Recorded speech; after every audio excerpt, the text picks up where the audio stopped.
Awesome. Welcome, everyone, to the Censored Journalism series. Thank you for being here. This series is an informal hangout that's co-hosted by Alex Fink of the OK Cast and myself, Lily Bui. So each weekend in March, we're exploring different aspects of censor-enabled journalism by bringing together speakers who have worked with censors and storytelling in some capacity. All the sessions are going to be archived and made available on censorjournalism.okcast.org, and we'll send out the link again later. And at the end of the series, we're going to hope to have built a compendium of information about censor-enabled journalism. And it's something that's co-created by all the people who are collaboratively working in this space and part of the series. So we're really excited about that. We also want to say thanks to our media partners, Earth Journalism Network and UC Berkeley's Citrus Center for helping us promote these events. This week, we're going to be talking about educational models for censored journalism. So last week, we talked to a group of people who were actively working in designing, developing, and deploying censors. And this week, we have a really lovely group of people who are working on teaching censors to students to use towards storytelling. So we have with us Catherine D'Ignazio, who's an assistant professor of civic media and data visualization in the Department of Journalism at Emerson College. She's also a research affiliate at the MIT Center for Civic Media. We have Abbey Collins, who's a senior journalism student at Emerson College, and she's particularly interested in environmental and science reporting. And last but not least, we have Amy Schmitz Weiss, who's an associate professor at the School of Journalism and Media Studies at San Diego State University. She teaches journalism courses in basic writing and editing, multimedia, web design, data journalism, and mobile journalism. So without further ado, the floor is yours, Catherine and Abbey. Great. Well, thank you, Lily and Alex. We're super pleased to be here today and to share a little bit about what's been going on in our classroom. I think these concepts are very emerging and sort of experimental. So I thought what I would do is just share a very short presentation just kind of describing what we've done and what some of the sort of outcomes and reflections of that process have been. And then Abbey can pitch in towards the end because she was a student who went through the first sort of iteration of this. So what I will do is go to screen share. Can you guys see this? Not yet, but it says it's sharing your screen with plus.google.com. No? There it is. Oh, is it working? Awesome. Okay. Yep. Yes. Yay. Okay.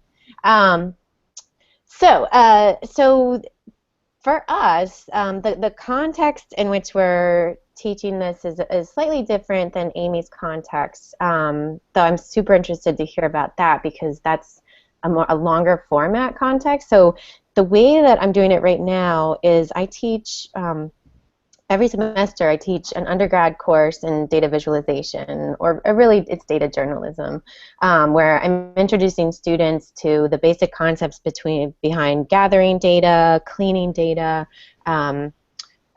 presenting data, analyzing data, coming to conclusions, and so on and so forth. So these are undergraduate students. For most of these students, it's their first time working with data, with a lot of these charts and things like that. And the way that I've kind of introduced censored journalism is fairly early on in the course when we're talking about data acquisition. And so I've been introducing it as what I call the creative frontiers module of the class. So I say, and I frame it very experimentally, and I say, like, listen, we're going on a journey, and this has not been worked out, and nobody, and this really is a kind of a frontier. And so, in a sense, to try to like psych people up for this idea that the sensors won't work, the technology won't work. A lot of this is like trying to figure this all out. So what we do is we take 4 classes. It's a class that meets twice a week. So we basically spend 2 weeks on this censored journalism module.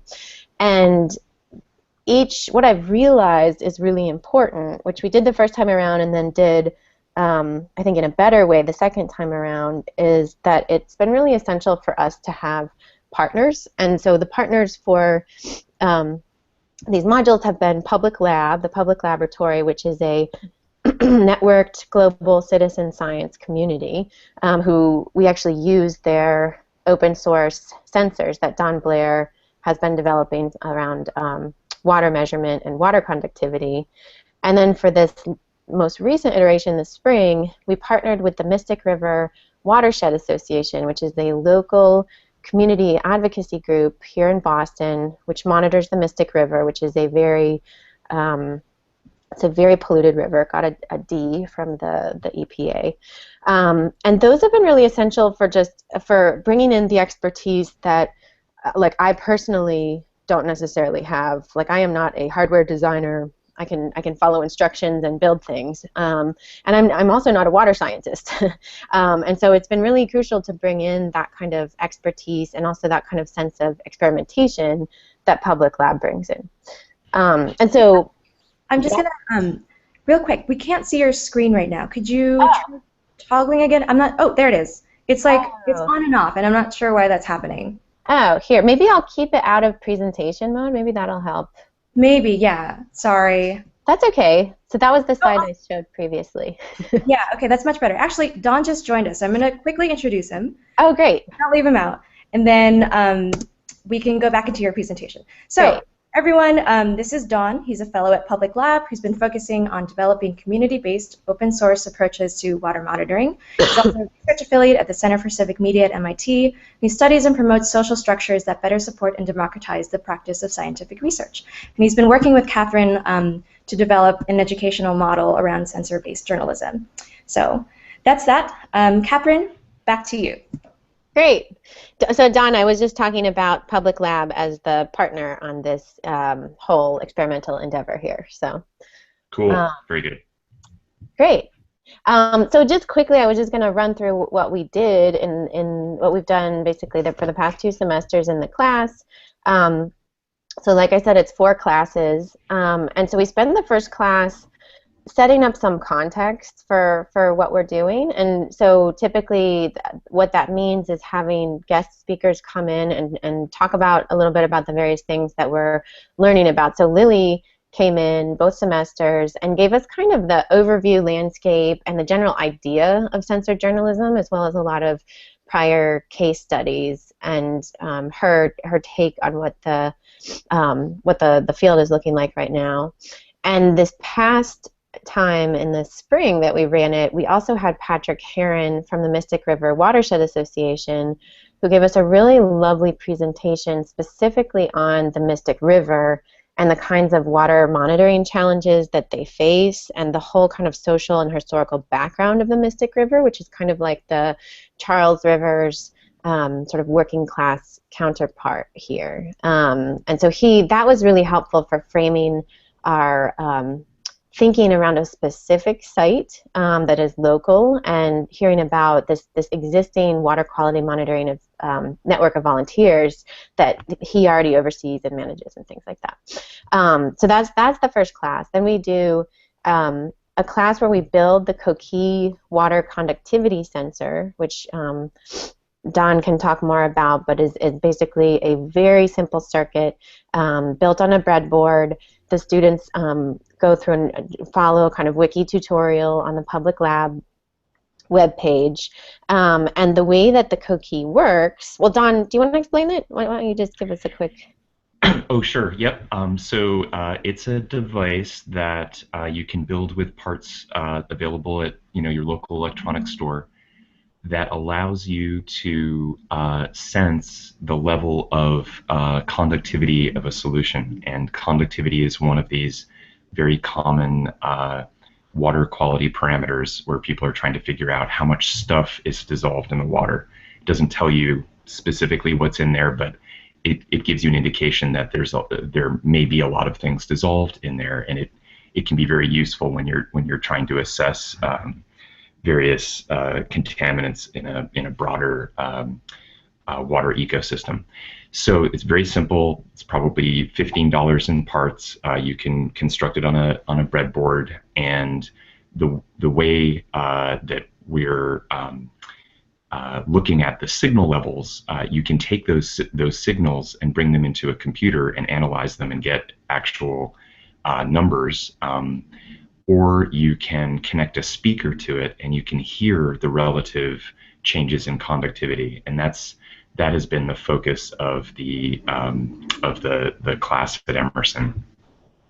So the really awesome thing about that, I've just switched back to the first slide, which has an image of a friend of ours listening to the Coquille device. So the output of the Coquille, like Don is saying, is actually audio. And so the higher this tone that comes out of the device, the higher the conductivity, and the lower the tone, the lower the conductivity. So this has been a really nice, because it's so easy to assemble, everybody with no electronics can get through this in about at least the space of a class, which is about an hour and a half. And so the lovely thing about that too is that the data is legible. Like, we don't yet care necessarily about specific values of conductivity, but really just measuring is it higher or is it lower, and then comparing between those samples. And so then the students go out from there. Their homework is that they have to go out and collect various kinds of water samples from around Boston.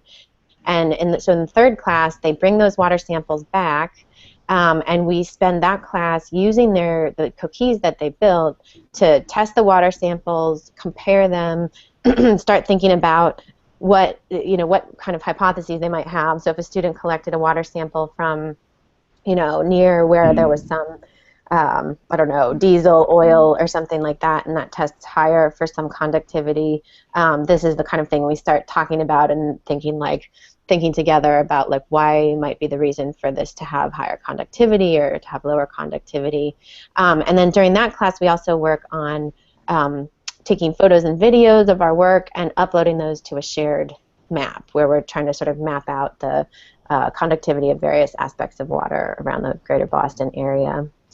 And then the last class, it's a really pretty short module. So the last class, the fourth class, is really just reflection. We come back, we kind of take a look at the map that we made, we look at the cookies, then we think about what is the potential and the pitfalls of this practice of using sensors to create potentially stories, and then what are the challenges of that as well. And after that class, the final homework for the class is that students write research notes, which are basically reflection papers on the Public Lab website to talk about the process of them learning about this, and then use that space to reflect on what they see as the potential benefits and challenges. And there's always a lot of challenges, and I always try to really orient students around being very skeptical, in a sense of thinking about sensor journalism as a concept is super interesting, but then there's kind of a long way to go before we could potentially, before a single student or a single person could kind of leverage this themselves. So I just was going to quickly show you guys. This is an example of the map. We just used Google Maps to collaboratively put in all of our different samples. In this last iteration, we were very interested in chloride. And that's something that Patrick Heron at the Mystic River Watershed Association is very interested in looking at. And there's even this paper that has been able to correlate the levels of chloride and conductivity. And so we're kind of very interested in this, could water, the level of water conductivity, could that be used as a marker for chloride in the water system? Because the EPA does regulate chloride, although it doesn't extensively test for chloride, but certainly in the Northeast area, chloride is a pretty big issue, in particular related to this giant snowfall we've had this spring. There's a lot of road salt being put down, and that ends up making its way into the water system, and you have these kind of surges of chloride, which can end up affecting ecosystem life in a really negative way. And there's some projections that say that in 100 years, our freshwater systems will be so saline here that we won't be able to use it as drinking water. So there is that kind of future-facing thing that we were interested in starting to look at that relationship, but in a very preliminary way. And so the students, we came up with, in our reflection conversation, the students always come up with really great pros and cons and questions coming out of the process. So for them, like they felt like it gave the journalists a lot of sort of really empowered the journalists, gave them some autonomy.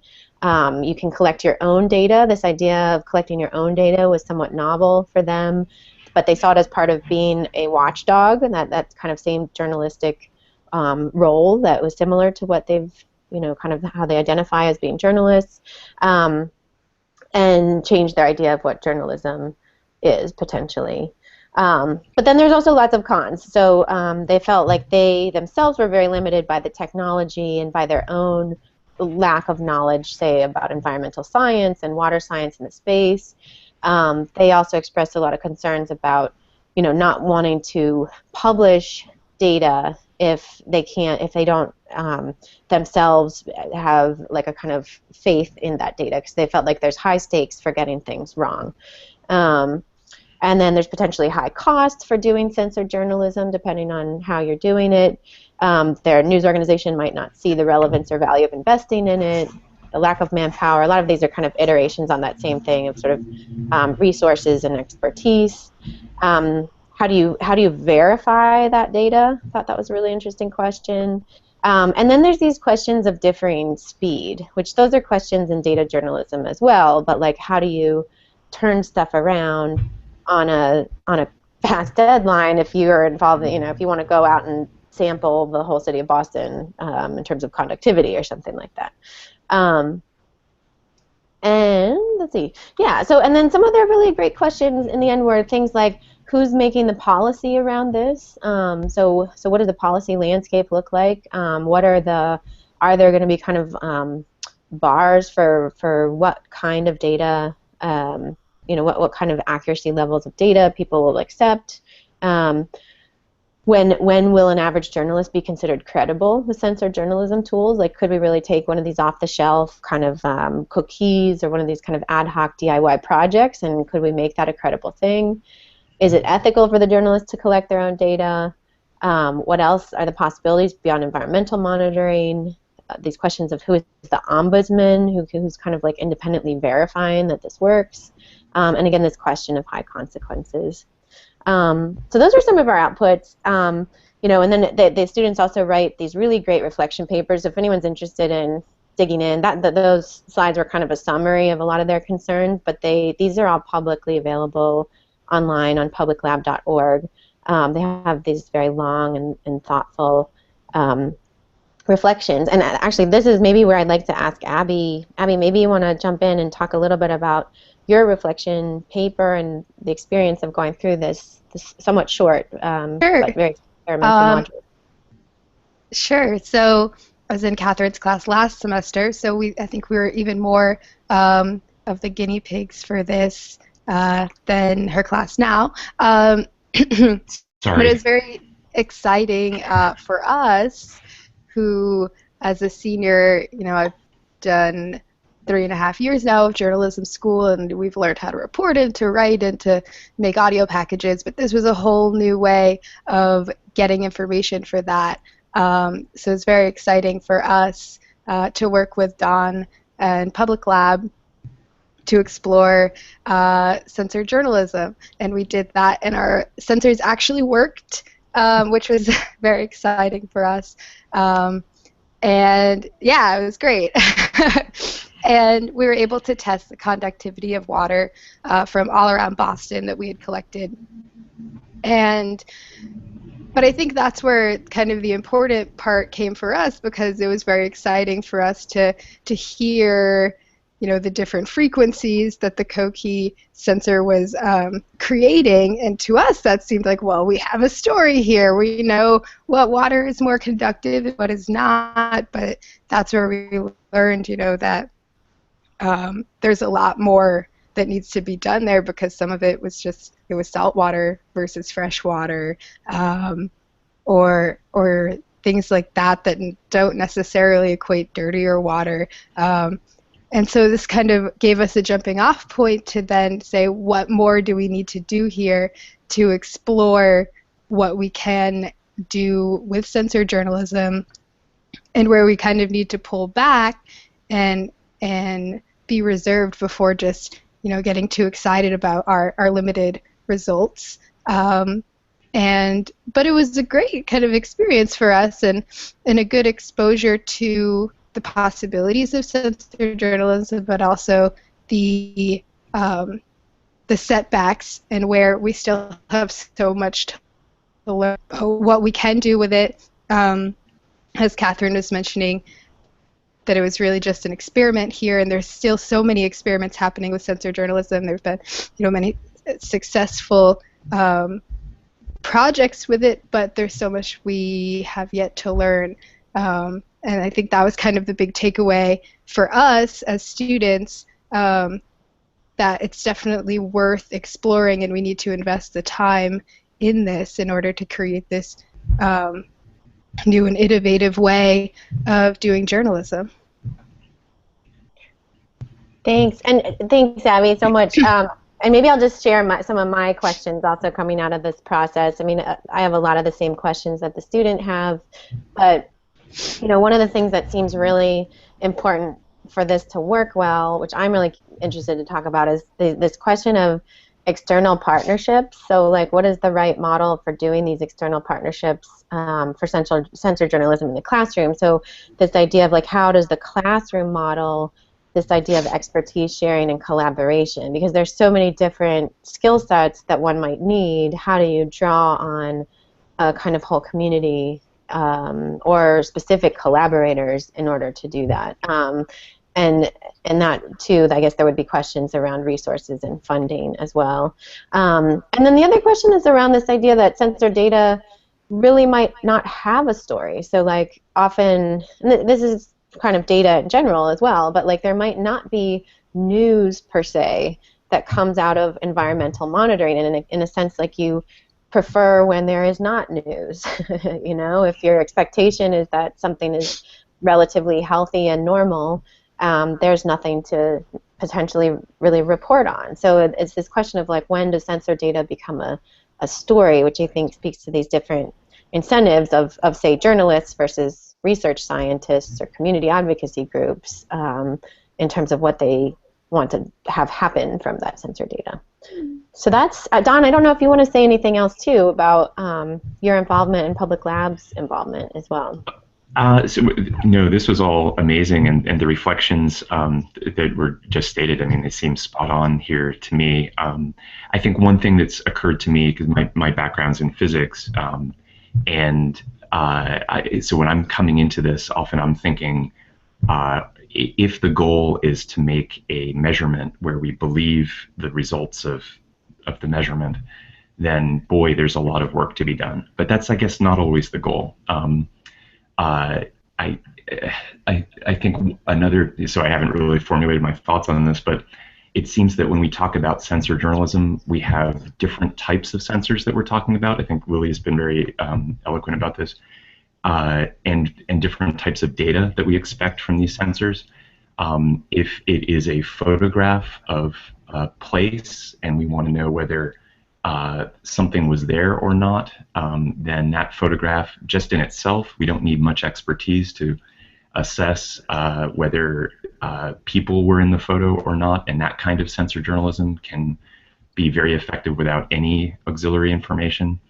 But as we just heard, for something like conductivity, there's a lot of background information that you need additionally to try to interpret these results.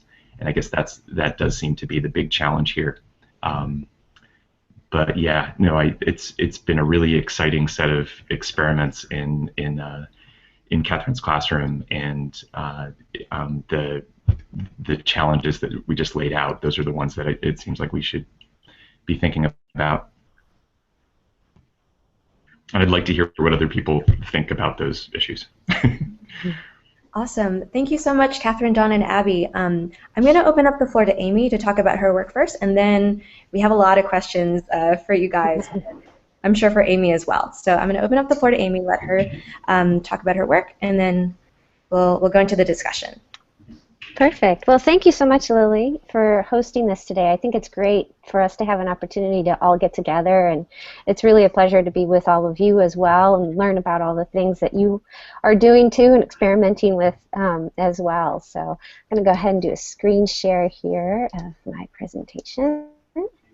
Can everyone see it? Perfect. Great. So basically what I thought in terms of getting prepared for today, I thought what would be the most helpful for everybody to be aware of when it comes to jumping into this. And I think, you know, Catherine's already covered a lot of really great points, so some of this might also be very complementary in that regard, but I was trying to think about what might be the best thing to help folks who might be jumping into this for the first time, or even who have started in this and may want to continue down this route.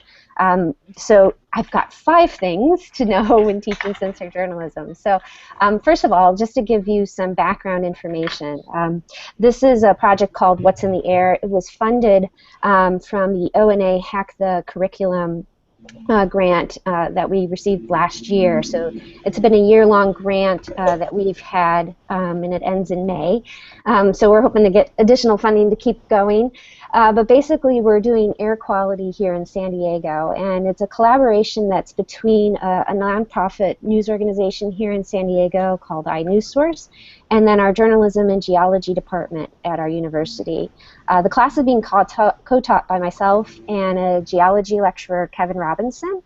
We've been working together for several years on different kinds of trainings and workshops and other informal instruction with our students across the curriculum. And so this was just a great way for us to come together in a formal setting in the classroom to teach this subject. And so we started last summer actually putting together the plans for launching this. And so we launched the story as well as the overall website this semester and having the class launch. But we spent from June until December putting together the plans for it in terms of laying out the overall plan for the whole course. And so now we are actually in the midst, the students are working with their sensors, and they're going out and covering a variety of different stories in 6 different neighborhoods in San Diego about air quality. And we have some air quality sensors that are deployed as well out into the community, and we're starting to collect data from that as well.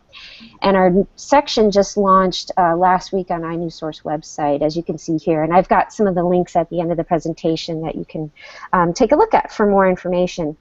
In terms of the sensor technology that we're using, some folks may be really interested in knowing some of the details, but of course we've got the Arduino, and then we're using a Grove Dust PM2.5 particulate matter sensor and a Grove MQ2 gas sensor. And then we have an LCD display to provide the data readings. And the data is running about every 30 seconds, collecting averages from the PM2.5 and the Grove MQ2 sensor.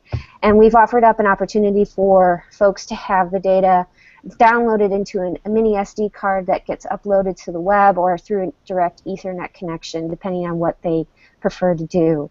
And so, as I mentioned, we're now just starting to gather the data being collected from the different deployments that we have out there. We'll continue to until the end of the semester.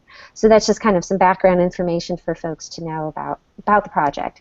So one tip, first of all, is planning is really key, and Catherine also talked about this too.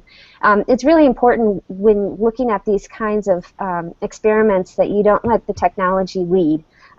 In this case, the journalism comes first. And for us, what we wanted to do was look at a particular environmental issue in San Diego.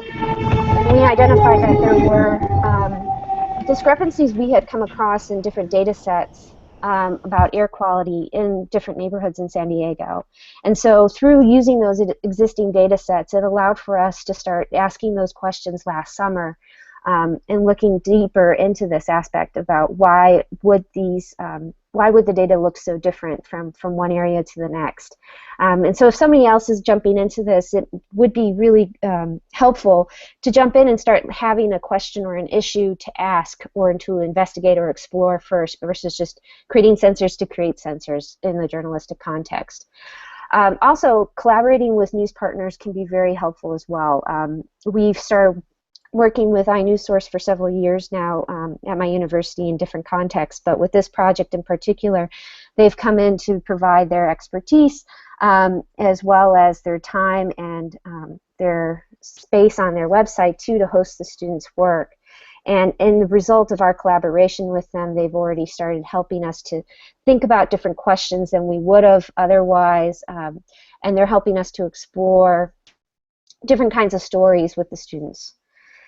The other part to this too is allowing for time for R&D and multiple prototypes. I think it's great, Catherine, you were able to jump in and do this starting last fall, and you're doing it again this semester. That's fantastic. And I think, you know, the more time we can give to jumping into these kinds of experiments and doing multiple prototypes with each one, we get to know more and more exactly how they can be modified and help us get more questions as we go on from one semester to the next.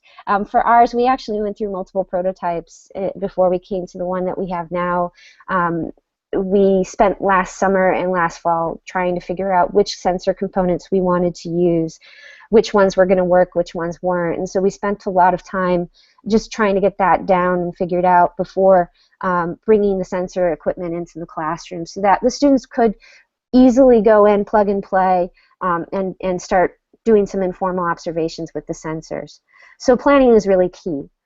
Number two is power in numbers. I can't say this enough, but this class is not successful without having multiple people involved. It really takes it really takes a community to do this. And so with this class, from the beginning, I've had a very collaborative viewpoint to this.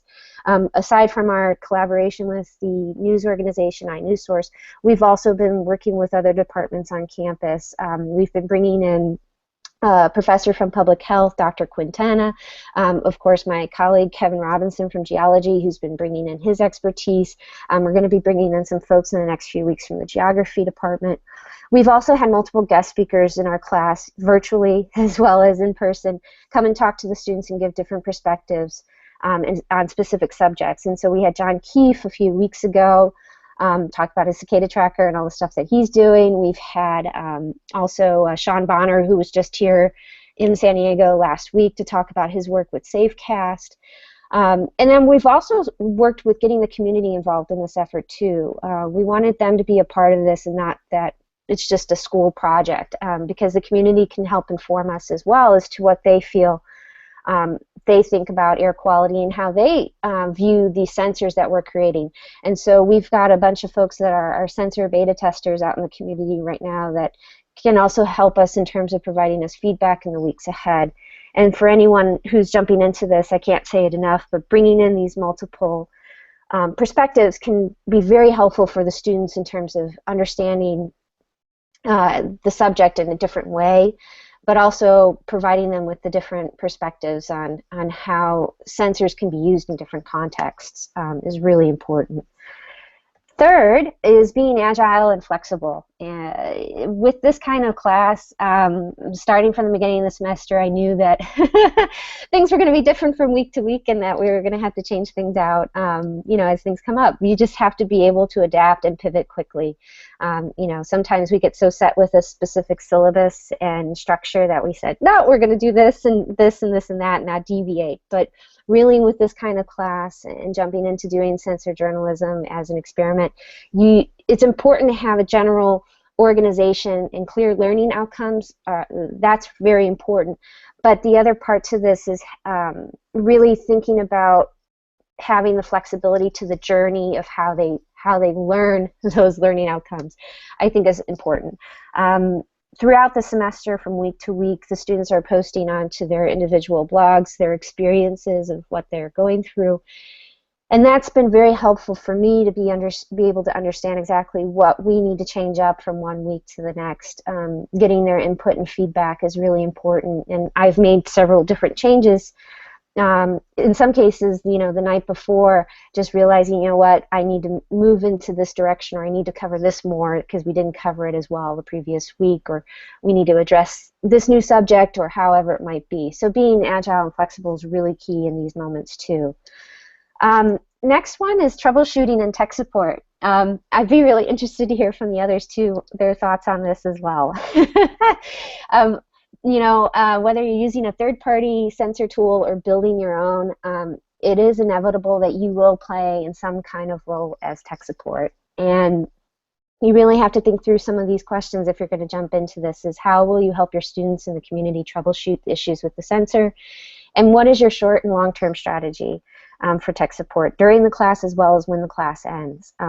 It's really important to think about this before jumping into it and having some ideas in mind. And of course, having tech resources early on and bringing them into the project, whether it's experts that you can bring in or students that may be very excited about participating, but identifying that's going to be really crucial. And of course, in this process too, whether it's for students or for the community, having clear guides and instructions for the sensor build and sensor maintenance is really important. And making sure that everything is clear is a key part to all of this. And so that I can't reiterate enough. And then lastly, of course, have fun with this too. With this particular class, we are focusing on a very serious subject of air quality in San Diego and spending a lot of time thinking through exactly how the story can best be told and what kind of information can we collect from the sensors, what can we not, and how we're going to communicate that to the public, and being transparent throughout the whole process. But with the seriousness aside, it's also an opportunity for the students to really jump into this new realm. And as Abby was mentioning, it's a really new, different way of thinking about how we tell stories in our community. And so with our class, I think we've had a lot of opportunity to jump in and have moments for fun. Just a few weeks ago, I bought a whole bunch of Legos, and we did some data visualizations using Legos to help them understand exactly how data could be looked at in a different way than what we might usually think through a computer, through Excel spreadsheets and such, and helping them think about how they might visualize the air quality data that we're going to be working with in the weeks ahead. And we've had several field trips to the other side of our campus to get outside of our journalism classroom to the geology department. So as you see here in this picture, it's Kevin Robinson, my colleague, and showing the students how to work with GIS. And so just getting out of the classroom and taking them to different places and doing informal observations on campus with the sensors has been really enlightening for them too, and it has been a fun part to it as well. So that's an important aspect too, the seriousness aside as well, of having fun with the class too. And I wanted to just make sure to leave time for questions. You can contact me here, and then we just, like I said, launched the section just last week. It features a variety of different factoids that the students compile from about air quality here in San Diego, and then I've been providing weekly information and background behind the scenes about our class on the blog, as you can see here, along with the syllabus for the class and some teaching tips and more things I'll be adding in the weeks ahead. But I look forward to our continued conversation and having a good chat moving forward with the rest of our time together.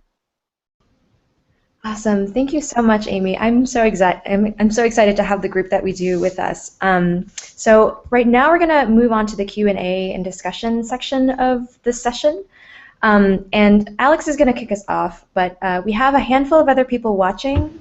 So if anyone has questions and wants to submit them, you can do so in the chat window or the Q&A app in your laptop. I encourage you to submit questions because we want to hear from you. And I think something else that would be interesting, which we didn't do last week, is if we had people who are part of the session ask questions to each other, because it seems like you're facing a lot of the same kinds of issues and trying to answer the same questions yourselves. So I'd love to stimulate more dialogue among the people who we have here. I think that we would all get something from that too.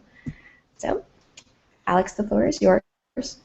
Well, I was wondering if we could start with Amy's question and ask about the technology support and troubleshooting aspects of it. I was imagining that as you were all talking about the classes that you were teaching or in, and just thinking about like day one, a whole bunch of students not super familiar with all this technology, picking up various sensors and breadboards and all this kind of stuff and being like, what the heck do I do with this? And then trying to figure out how to work with it as it evolves. So I was curious, Amy, how you answered that in your own classroom, and then also Catherine and Abby, what your experience with it was, and Don, how you were part of that too.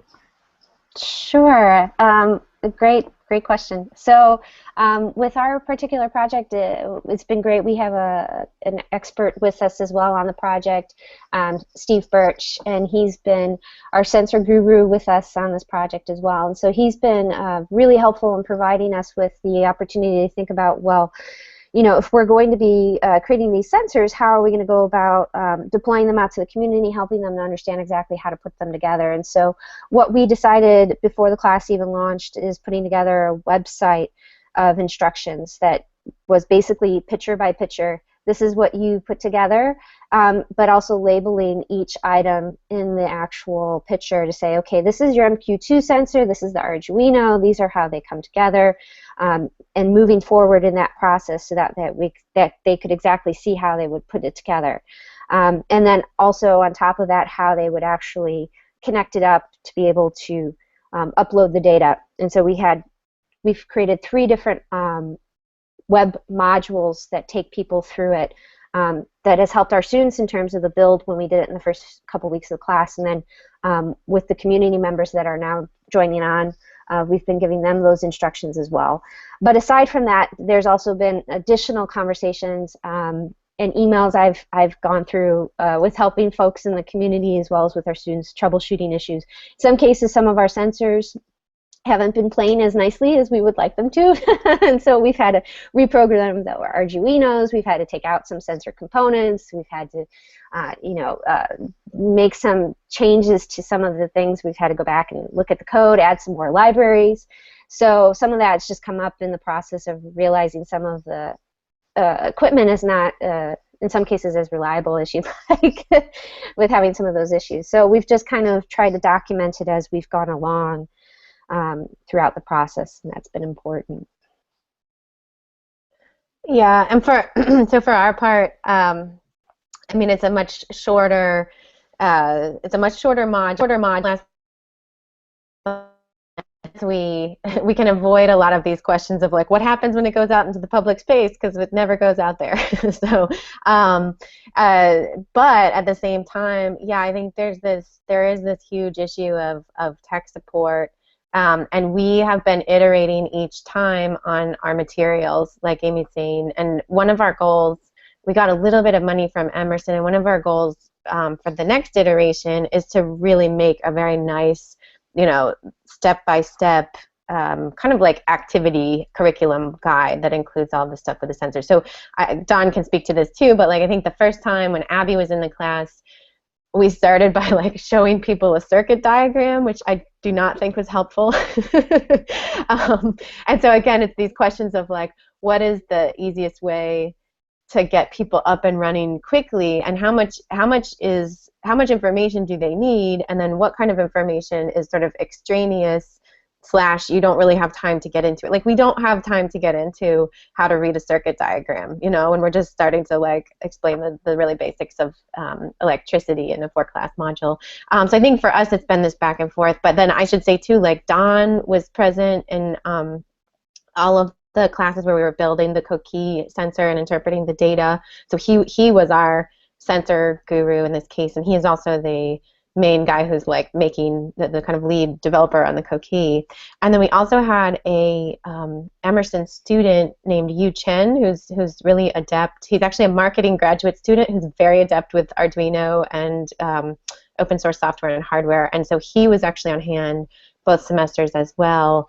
Because it's inevitable, the students would follow the guide, but there'd be a misplaced wire or something like that. And so amongst the 3 of us, we were able to kind of go around and help the different groups of students troubleshoot their problems. But yeah, I think that's a huge thing, and it's actually a huge, I think it's a great learning experience actually for the students, and I actually try to like call attention to it and reinforce it, because there's this idea of like, technology just breaks, and whether it's like code or hardware, it's always going to break. And so getting used to that, I had a couple students who I think felt very intimidated by that, and they felt like they were failures because they didn't get their thing working properly. And I tried to the extent that I could to switch that mindset of just saying, when you're dealing with any kind of technology, it just never works. And so you start from this expectation that it doesn't work, and then if it does work, you can like yeah, like go Yahoo and like, oh my God, this is amazing, you know.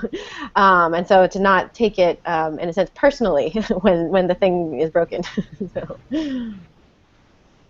Yeah, and I was just going to throw in there that one of the I'll get a weird echo. I don't know how I'll do that.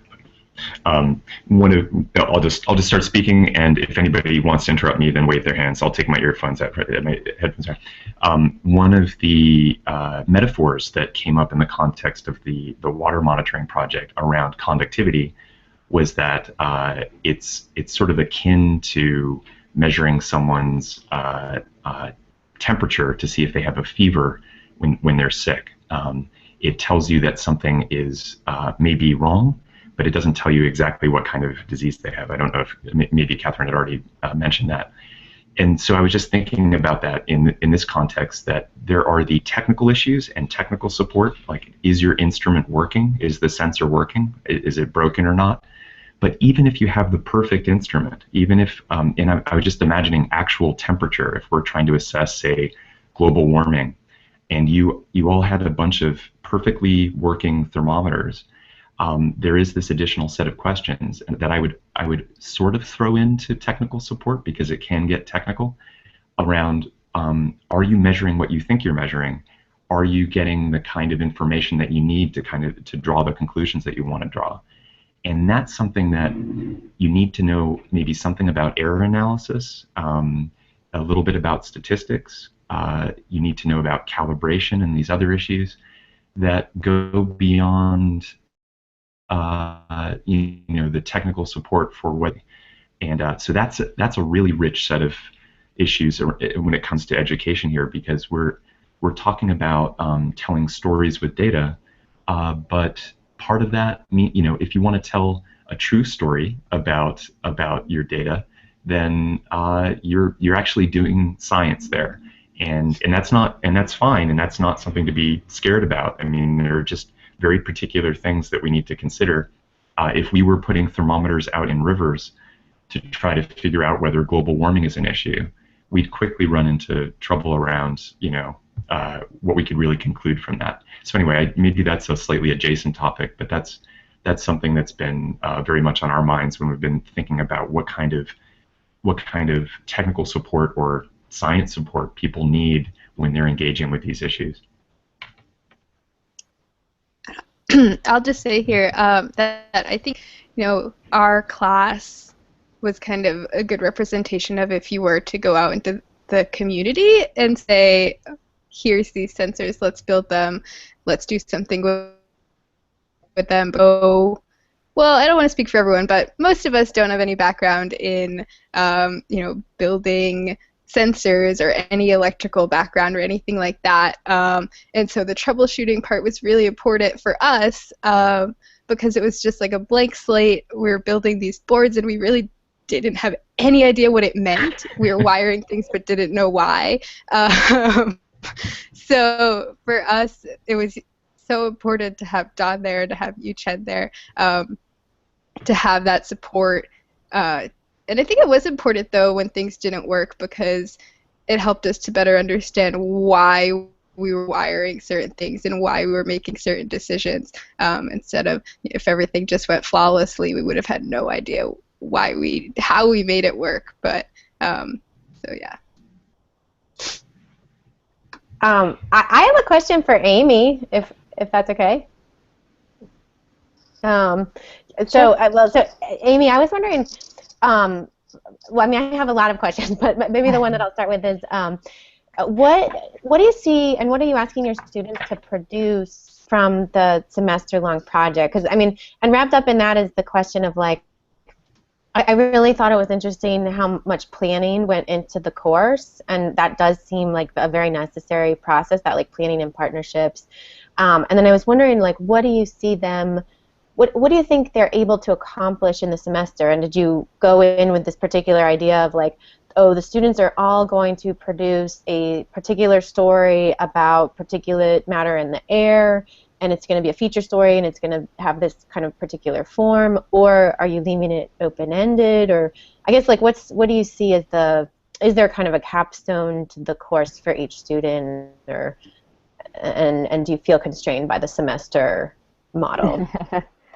Yeah, that's good questions. Well, one, I did have overall a general organization to the class in terms of looking at them producing at least 2 stories over the semester.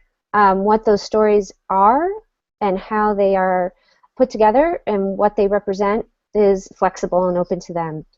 And so right now we're in the midst of them doing that. They're working on their 2 stories at this point, and so I'm providing them feedback in terms of how those stories are developing.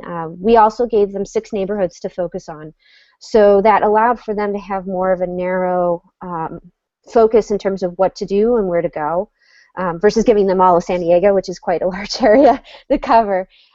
So kind of like I was mentioning in the presentation, you know, providing a general structure or organization, but then allowing them the freedom to do what they want to jump into and get into.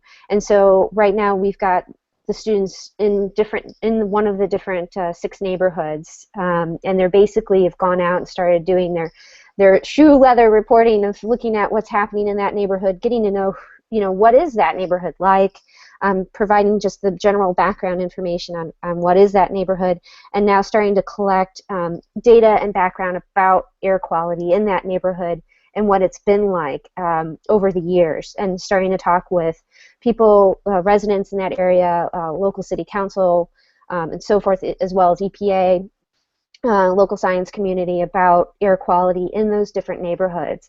And so they're in the midst of doing that right now and interviewing folks. And so that's where they're at right now. And in terms of how they're going to present it, it's going to be up to them whether they decide they want to put it together as a text piece, maybe photo slideshows, or if they want to do video. But another part that we do want them to be able to understand is the aspect of mapping this information and allowing for maps to be a storytelling tool. Specifically with this kind of story, because of the way it lends itself very nicely to that. So we've been spending time with helping them understand GIS, for instance, and helping them understand how data and GIS can come together in telling those stories. So we're also looking at helping them identify different kinds of maps they could potentially use as well as one of those stories, perhaps, in the weeks ahead for their different neighborhood.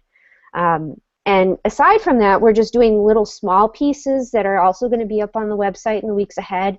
So the factoid was just an additional side outside of the stories that they're doing, a factoid about air quality that's now up on the website. And we've got this other video explainer that we're going to be working on the next couple weeks as well about air quality in general, to give people in the community overview and education about what is air quality, what is in the air exactly. So we basically have provided this general structure, but then allow them the freedom to jump in and pivot into different areas that they like. Wonderful.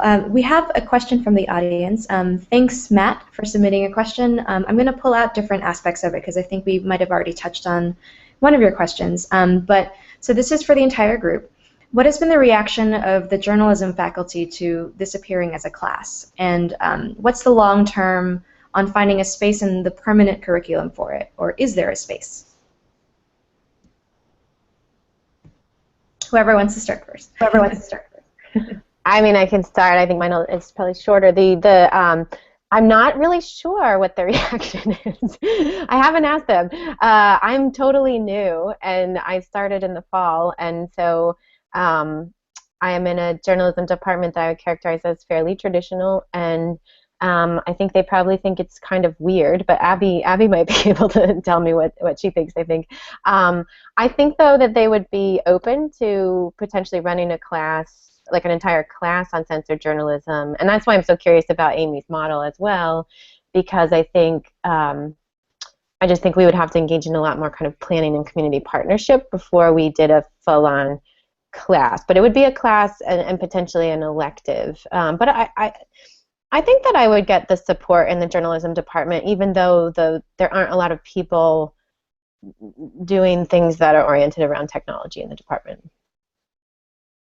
So I think I've had a good amount of kind of conversation with my other professors about Catherine's class, and they're all very excited. They're excited too about new ways like sensor journalism to do reporting and to create stories. But I think the issue we face at Emerson in particular is that we do have a very traditional journalism department, and we don't have a lot of Catherines. So we kind of are limited in that way, that we just don't have a lot of people who know sensor journalism and who are comfortable teaching it. But I think the interest is definitely there to continue moving in this direction.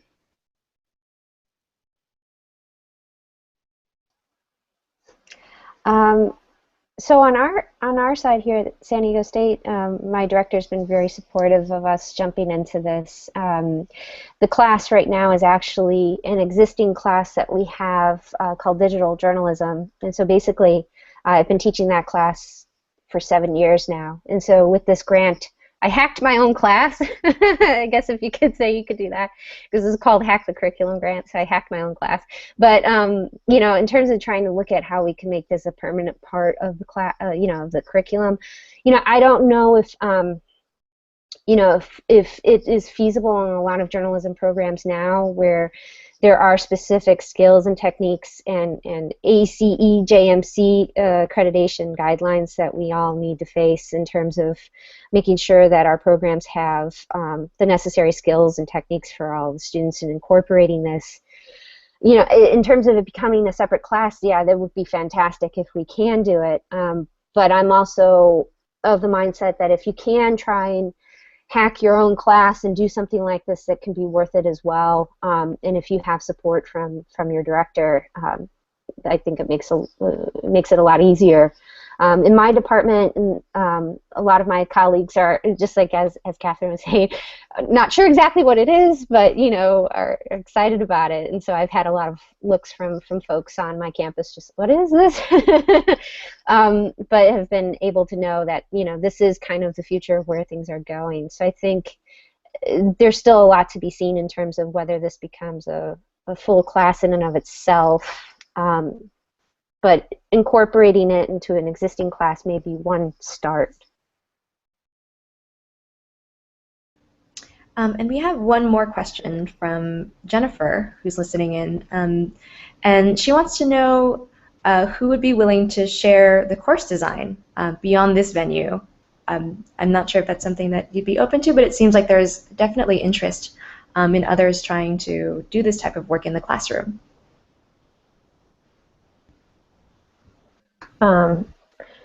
Yeah, that is something that I'm really interested in doing. It's sort of all out there in a very piecemeal, fragmented way right now, but like I said, we got a little bit of money from the kind of like central Emerson internal grant so that we can shape this into a kind of guide. And so I'm going to be working this summer and next fall to put all of that together so that other journalism classrooms could replicate what we've done in this kind of shorter 4 to 5 class module, where it's about experimenting, you know, giving the students some assignments and then reflecting on the potential for censored journalism. I think that might be really interesting, and I think it would be helpful for people to have a kind of a recipe to follow. On the website that I have up, I just put it out in the group chat. Anyone can go there and take a look at the syllabus and review it and see exactly how everything's laid out. It gives the learning outcomes. It states exactly the grading policy for the class, and it goes into like the calendar of what we're doing from week to week. We actually, the way we structured it was not based off of a journalistic model, but one from GIS perspective of looking at the geographic inquiry process that is somewhat similar to the news gathering process in journalism, where it goes from explore to acting on the information. And so we actually ended up using that as our model to create 4 different modules throughout the semester to help the students organize their thoughts as we go from week to week. So of course the first couple of modules focus on just exploration and just getting to know the information, knowing exactly about what is air quality, knowing exactly what is a sensor, what can it do, what is sensor journalism, and then starting to move into the ACT an analysis portion, which is now Module 3 and 4, which we're now jumping into, that allows for the students to look at, okay, how are you going to go out and gather the information, how are you going to present and publish it, as well as how are you going to analyze the data that you're collecting. And I'll just say that that sounds like a really great model to look at existing structures that are out there. So this GIS model sounds like a great thing to look to. One thing that we've been talking about doing recently was to look at community water monitoring guidelines that the EPA has generated. They've actually generated a lot of great material that talks about, you know, how to analyze these things in terms of basic statistics and what to look out for, how to design a study. But a lot of that material is buried deep inside the EPA's websites, and it uses clip art from 1997 that's kind of hard to look at. So we've talked a lot about taking that material and sort of putting it on a wiki so that people can contribute to that. So it'll be really neat to look at the structure that you've put together. That seems like a great model.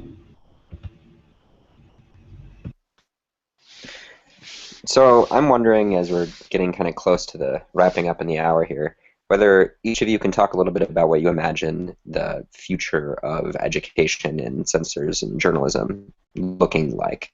I think these kind of seem like the first in what might be changes in overall curriculum in the future, in terms of moving this into more permanent curriculum and really broadening where it's made available. And I'm curious just what your kind of thoughts are on where things might head. And Abby, maybe too, if you can chime in if you've got some thoughts about what might be really valuable as someone soon to enter the journalism field, and what you'd kind of want more of if you were to get more of this in your education.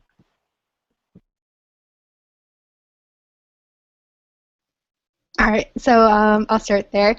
I mean, just more in general, it's really sad for me to be graduating now when it seems like we had, you know, that one opportunity with Catherine, and I hope that it's just going to get bigger and become a stronger part of our curriculum, but I unfortunately won't get to experience that, but that is my hope, that those who come after me will have more exposure to these new ways of creating stories and sharing them.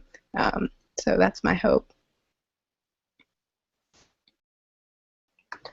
Yeah, I think for me, I'm really excited about this from the standpoint of I think from the standpoint, so for all the teaching that I've done in various fields, including like digital media and arts and now journalism, one of the things I often do with the classes is try to get them to go outside the classroom, which is particularly much easier in a journalism classroom. When I was teaching art students, you tell them to go call somebody at City Hall, and they don't tend to do that. But journalism students are great, and they do that. And so one of the things that's exciting for me about this is the way in which it puts these different groups into dialogue with each other, and it's potentially even like conflicting or contested ways of knowing the world, you know, where you have scientists talking with community advocacy groups, talking with journalists, potentially talking with geographers and GIS folks as well. And I think this is really helpful and useful and interesting for journalists. And I really think there's like an important role that journalism has to play, despite the fact that it's beleaguered as a field right now. But I think the way to kind of understand why it matters is to have these different groups of people collaborating with each other and thinking about like what is the special expertise that the journalistic storytelling brings to this realm, and how can journalism become this transmitter of public stories that really matter to outside the kind of realms where they might stay more specialized, like science or GIS or something like that. And so for me, it's very exciting. And And that's what I would hope for more. I mean, I think it gives an opportunity as well for academia to reach outside of its walls and run community partnerships and think about, well, how can my class be useful? How could we do an experiment together that might help this local community group? And so I think that's a very exciting thing. Like it's a necessity because of this need for sharing expertise, but it's a desirable thing as well. Yeah, I'm very excited too, just as Catherine is as well. I think, we are at the really early stages of seeing how this is going to transform the field and how reporters cover their communities. And I think it's exciting that we can help our students understand that this is going to be an important part of the future. We had Sean Bonner, like I mentioned earlier this week, in our class, and he told the students, he said, it's great that you're in this class because this is the future and this is where things are going. And so the sooner you can become aware and knowledgeable about this kind of technology and how it can be used, and aware of its challenges, its limitations, and its opportunities, the better. And so I think, the sooner we can introduce it to the students, the better. In terms of, where it fits into the future of journalism education, one of my, as we've been talking here, I've been thinking about this more, is that perhaps not introducing it to the point where the students are actually building something in a 200-level class, right, the beginning principles of journalism per se, but perhaps introducing the concept and telling students, this is the outcome of what censored journalism can do. This is what it has done in terms of the different kinds of stories. You look at In Harm's Way from the Houston Chronicle, you look at the ghost factories that USA Today did, showing them those examples in some of the introductory journalism classes and say, this is the potential of looking at censored journalism and how it can make an impact on the community. Maybe a way to introduce it slowly into the curriculum through specific classes, but not get to the hands-on part of it perhaps until they're at their junior or senior year, where you could actually jump in and delve into a specific subject. In terms of its placement, where it fits into a class, I think, again, we don't want the censors to take over, the technology to take over. The journalism should still be key, and perhaps scaffolding it into a course about environmental reporting may make sense at this point, looking at the potential and how censors can help in environmental science reporting in that way, maybe one place where it could be able to blossom within that subject area. Again, just having sensors, and Catherine, I'm sure you agree on this too, having the technology is not one thing, but having a specific subject that they can jump into, like with water quality and looking at a specific area of Boston, or looking at air quality in San Diego, or other aspects in the environment, and how sensors can help tell those stories, I think is an important part of where it could fit into future journalism education. And at that point, of course, we may be working with something different, 10 years from now, from Arduinos, maybe something else that we might be working with. But I think the concepts and introducing the concepts early on and then having them do the plug and play later in their curriculum can be a great way of providing that scaffolding to prepare them for a career where they may most likely be using this.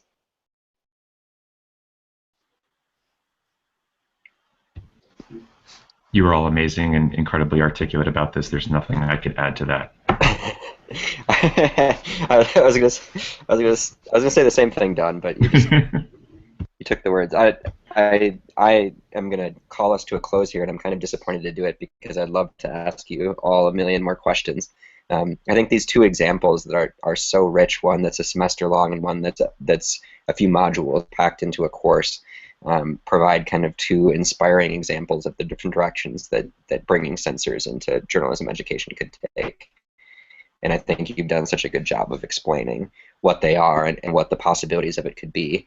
And as a person who's in education in different fields, I want the excitement and the interesting different ways that you're engaging students to come into the rest of higher education too, because it's a transformation for journalism and journalism education, but I think it could also be an example for what education that's based in real challenges in the world that we need to address and bring the skills as students and faculty who are capable of solving them in multidisciplinary ways. This is the example of what the future of education should look like too.